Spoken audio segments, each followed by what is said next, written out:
Children have seen unspeakable violence in CAR. There's 1 million people displaced in Central African Republic, 500,000 of them children. We've seen torture, we've seen attacks against children. They're recruited. We estimate that there's between 3,500 and 6,000 children who are with different armed forces. But also they're exposed to disease, they're out of school. It's really a very difficult place to be a child right now.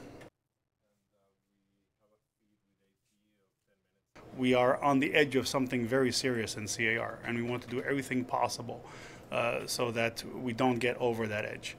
It's extremely important to think of the children, to think of what's needed for the children of the different communities, and what they need is to be able to live with each other in peace and to have a future together.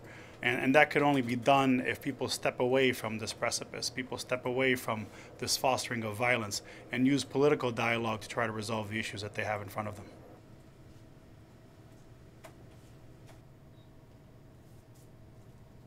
We call on all parties to respect the child, to take all steps to make sure that anyone below the age of 18 is not engaged in any kind of armed conflict, and to release and help reintegrate any children that are with them by error, even if that child volunteers to be with a given armed force. A child has no place with any kind of armed force, should be at home with their family and in their community, should be back in school.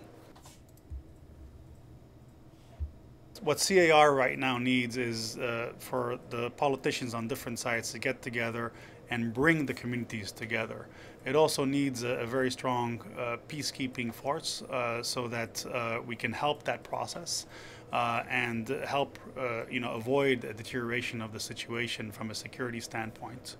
In order to be able to do our work within that environment, the UN agencies and non-governmental organizations also need resources, and this has been a crisis that has been seriously underfunded. In the case of UNICEF for 2014, we need $64 million, and we were only 30% funded in 2013. So you see, we have a lot of catching up to do.